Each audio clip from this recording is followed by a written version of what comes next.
Hey guys, so welcome back to another video. Ngasigi videos di mayam July haudorabanina July month ki oiba reading tawdoine. Ado ngasiga na di pile choose tawbagi option di leroi pile budi ani thukna khaidok chagani. Ado dum pile se haura se pile A se kwa date 1 dagi na 15 phawbagi manung da pokpi bechili now singna pile A oir ni kwa. Ado pile A gi oina like July month sida kai kai afaba pigey adagi kari energy advice lege khotke adugumai maram da reading se tawdoni ko ado ahamada khoi pile A gi oina card che draw tawase 6 of cups ko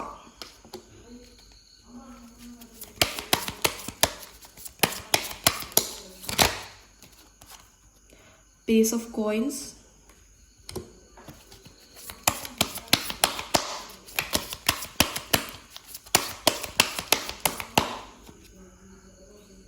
Six of Swords reverse.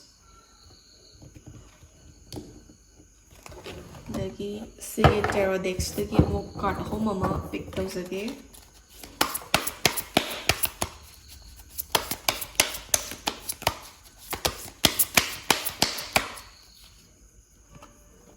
The Lovers ko.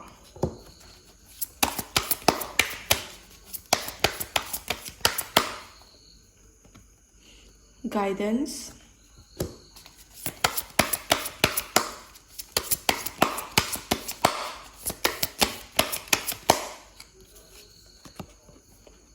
Emotions,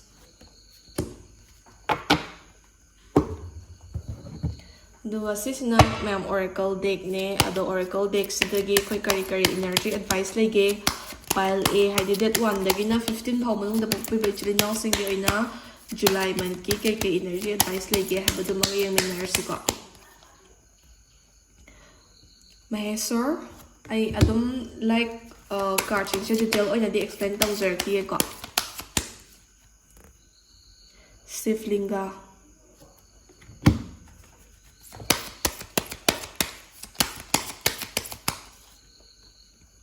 Adiyogi. So this is an Indian tarot deck. Highly Indian gi oracle card ni ko. Aduna picturization sing se koi Hindu gi ba Hindu god sing da na base tar ga di lakani.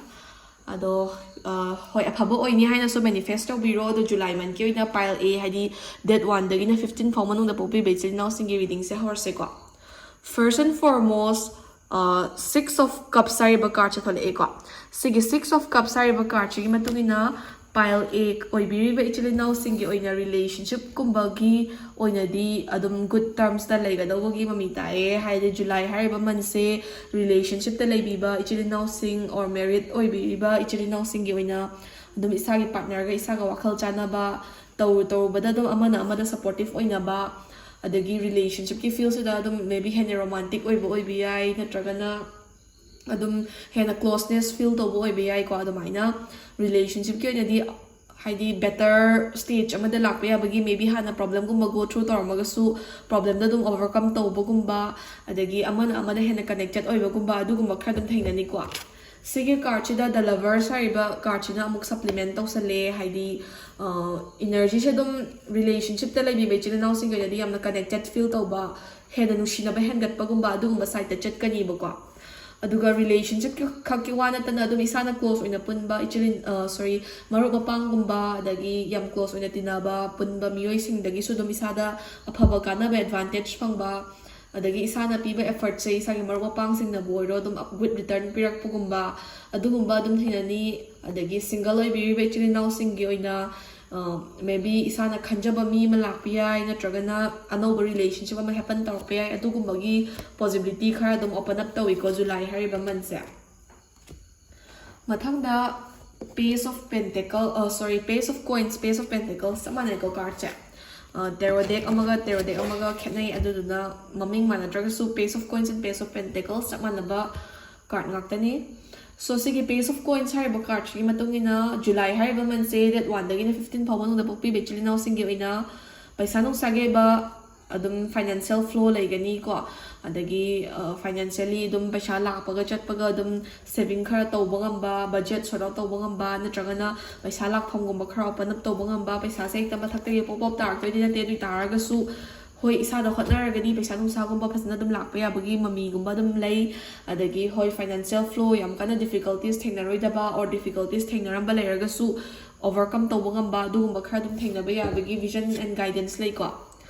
And then sigi guidance are eba karchine isagi career gumba daso dum growth lakpa yabagi haidi career oriented oibi bechine now sing thaba inkhang ama tawbiriba natragana thaba inkhang ama paikhatna ba hotnariba or exam thana ba hotnariba bechine now sing yoina dum afaba guidance phangaga afaba lambida dum chatpa ngambagi career gi field daso dum chawkhat kadawbagi adugumbagi mami uye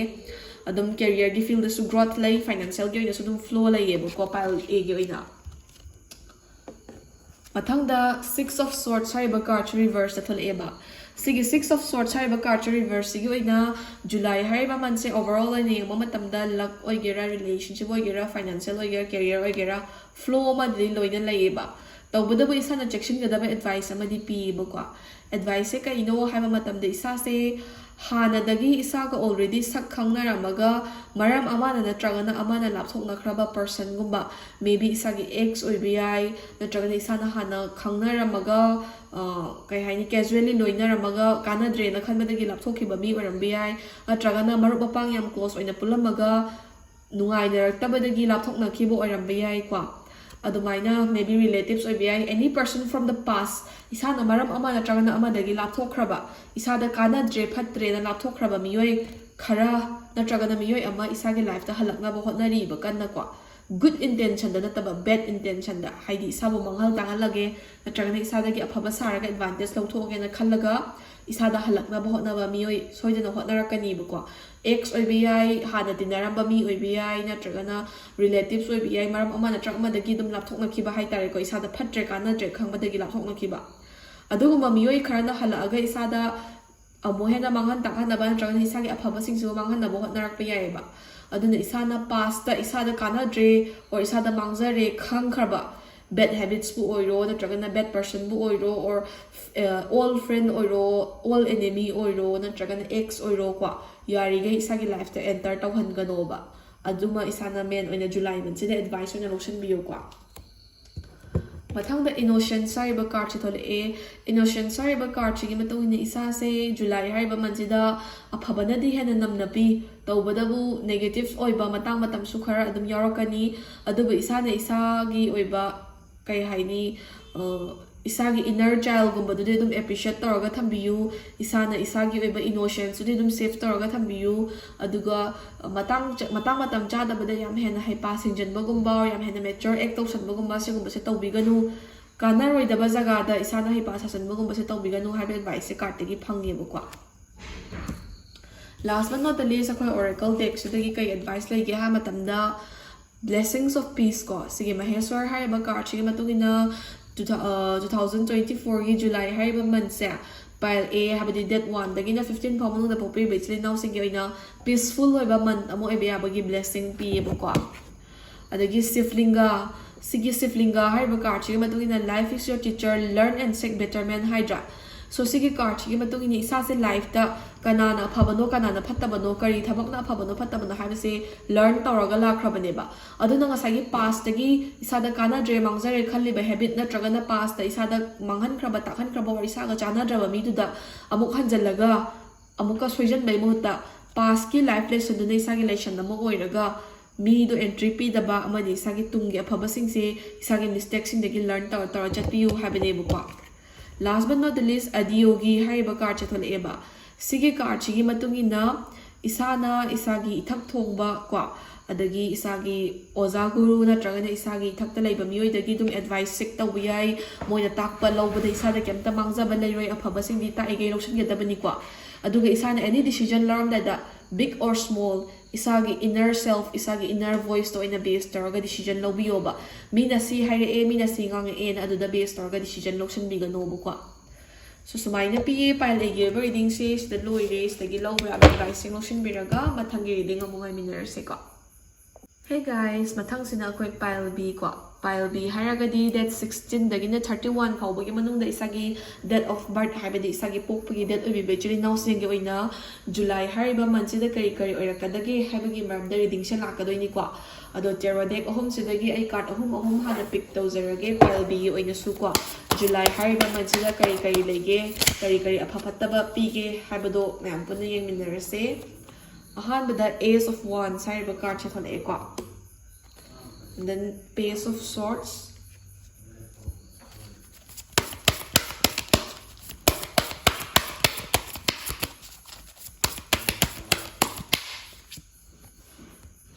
and then Three of Cups ka. Duga koi si next tarot deck sidagi book kari card advice pangge habado yengase file B gi oina sorrow,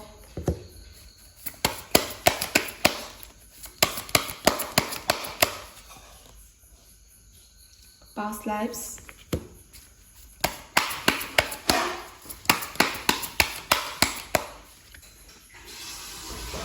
trust ka. Card amatang na draw tawzage si tarot deck sidagi celebrations. Si oracle deck sidagi su kari energy advice lagi hablo yang nabag card ako mamaga pick tawzarage ko pile video ina kamakala kali ko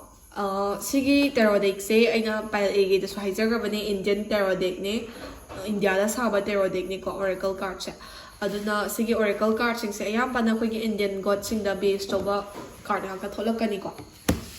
habidi ko gi Hindu gi oiba isor sing da base toba card na ta tholakani ba Raksha Kali,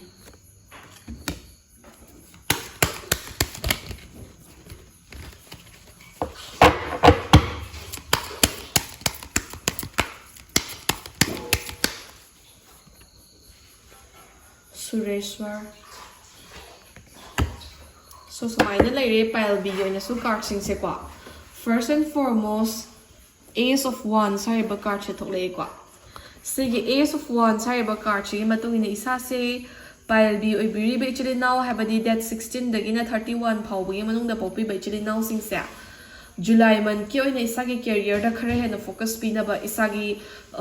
maybe isana thabak tawbiba mi amo oiraga ne isagi thabak te hena priority pibiba adagi thabak tu da kitang hena attentive oibiba adu mathau tai adagi adu mak na tre haraga su career ama settle dawna ba na tragana career ama organize oina ba changchili be chili now singna isagi hotnari ba du da khare hena mahai chana na ba preparation je khare na strong oina tawba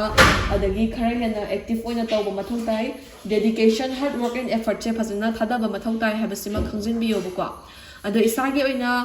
July hariba mansida career gi oiba growth to hoba yabagi natragana career gi oiba chobo obstacle ma lan tho oba yabagi opportunity khara piri bakwa aduna July hariba manse yari gi career se da fasna focus to biu isagi job ta natragana job phangna ba lambi da fasna like straightly organize and focus obiyo ba matam se thaba inkhang na natragana career da khara hena prioritize to biyo bakwa mathang da Page of Swords hariba card se thol eba sigi Page of Swords hariba card china July hariba mansida pile B da pokpir be chili now sing se sorry pile B oi bi be chili now sing se isagi oina lakti dum lai ba ko lakti yam hena low oi bana te lakti dum lai to bada bu isa se mi na kalak khamban bagi yangshin bagumba natragana isabu isana aphaba oi gidore natragana aphaba ngakta phangidore na khanbagi tungda kalak khaban ba yangshin ba isagi mangda de aphaba saraga tungdadi isabu chingthadoigi natragana mangan ta khandoigi ngairaga leiba mi se khara masing watte ba kwa aduna isana thaba inkhang ama tawu matamda phajana section biyo adagi isana kai haini kainoma thaba ama tawdore ha kana mi yam hekta involve tawan ba or mi ngonda yam hekta takthok khotokpa se kuma se tawbigano kitang low ki oina leibiyo adagi isagi thabak kuma tawba natragana kainoma tawu matamda haidi like hana phajana pre plan tawraga tawbiyo ba ngahak ki selakpa khudak ki thabakta yarigai base tawraga decision lawraga thabak tawbiganu hana phajana pre plan tawraga organize tawraga decision lawbiyu wa ngangba khotpada yam section biyo haiba advice se card tagi phange bakwa mathang the Three of Cups hariba card che tholeba si Three of Cups hariba card chi matungina pile B oi bri be chili now singi oina friendship ki amadi relationship ki oiba line se dum phadi phaiba ko tawbadabu isagi relationship kumbada third person ama changa ga isagi relationship se hena phagat hanba ma natragana chingthana ba hotna ba ma adugumba khara thengnarak pa yai ko or relationship ta natre haraga su friendship kumbada isana yamna luna tinari ba marup tugi marakta atoppa person ama changa ga friendship to strong bill ama hena pirak pa ama natragana friendship ta thugara pa ma adumaina third person ama ge involvement dagi isagi relationship oiro friendship ki circle oiro afaba oiba natragana negative oiba amadi thokpa yaiba aduna isana animak loinamak avoid tawge adum laijari ba jaga sta pen thokage hai taragadi third person involvement tawdana ba hotna obo ko aduga sorry hotna biyo ba ko aduduga pile bi oibi ba ichili now sina July hai ba man se early to middle part of the month si dadi kitang struggle thingna ba obstacle thingna ba but ending part of the month July gi ending dadi sa je adum afaba adagi kai haini harau ta yamba celebration moments kumba dum khara go through tawba phangbagi mo uiba ko tawba phanggadabagi mo uiba mathangda sorrow haiba mga past lives haiba mga card ani thole ko sigi card ani shina pile bi oibiri ba ichili now sing se July haiba man se isana expect to da ba mo na thabak khara isagi expectation ni wang ma da chat ki bagumba natraga na isana plan to ma khara or talk to bagumba or isana yam thajaba mi khara na isabu kai haini isagi thajaba manghalak bagumba or isagi mang na ba tor bagumba dugumba thaina ba dagi isasi khara sorrow gumba aidi nungai taba adagi pen da ba khara dum go through to ba yai adagi isagi akoi ba da hai tare ko isabu ga sai aina previous card na so hai khebado mamang card na so hai je khebado isagi akoi ba da isabu manghan ta khanna ba na traga na isada afabadi sajanaraga isagi kana ba pi ga do bodi sa ga isabu chingthana ba ngairaga leba mi se masing wate na haidana ko aduna adugumba mi dagi isana khara section biu mi na ngang ba da pangha thajaraga chatpi ganu isana isabu hena trust to biu have advice card te phange ba aduga trust ko trust se sigi card se double meaning chatoi ni ba July haiba man sida pile bi oibi be chili now singna isana yamna close oina loina ba ko isana sigi person simadi or sigi miyoi ani simadi or sigi miyoi simadi aina khwaidai thajaba ya miyoi ni mana haiba khudimakti ai thajarani na khalaga aduda thajaraga chatpada isagi thajaba do lemna mangoiba tawbada ba isagi trust se mi khudimakta paktana thamjaladi isagi thajaba je umangni ba aduna isana July haiba mansida mi trust to matamda wisely choose tawraga trust to you isana isa trust to yai isana khwaidagi maru oina khanma mi ma trust to yai ko adubu mi loi makta isagi thajaba do paktana thambani tawbiga no ba ko pathanga celebration haiba card se thol eba sigi celebration haiba card sina ngasagi 3 of cups ta pibada dumaina supplement taweba haidi isagi life ta third person namana isagi relationship natraga friendship ta afaba purakpi ai natraga negativity purakpi ai ba aduna animak to avoid tawge hai taragadi third person ni entry ta pi da basna best solution oyebo ko tawbata bu July haiba man se afaba madi nungai ba plus awaba so the mix taraga chetkani ba pile bi ge oina average ba man da mane ba early part tagina middle part of the month se kitang rough patches khar thaina ba yai tawbata bu ending of the month ti afaba celebrations me ama thaina gani have ne ba ko last but not the least energy card ahom khak thole a file bigi oina ahamada kamakala kali ko so sigi card china kari energy advice pige haba matamda July haiba man se sagi oina adum isagi oiba akoi bada laiba fattaba me amstagi ngakthokpa ngamnaba pangal sakti sorne isada dum pibirakani plus paisa nung sage ba financial flow adum laigani ko mathangda raksha kali ko sigi card chigi matungina isana hoi isa se natural disaster gumba accident gumba dagi sorna protection di dum pirakani tawbadabu protection pirakani haise adugumba dagi isa se khudong thiban nangba yabagi vision khradi layeba aduna isana natural disaster haile nongka na chuba earthquake tawba na tragana adum hoi adugumba natural calamities sing dagi kitang section na laibiu adagi gari thawba khotpa bu oiro na tragana thama inkhang ama tawbada bu oiro kitang section chachina chatpiyo ba isorna isa bo ngak sen na badi hotnarakani but isana so hana precaution lobiyo haibane bu kwa last but not the least sigi Sureshwar haiba card chigi matungina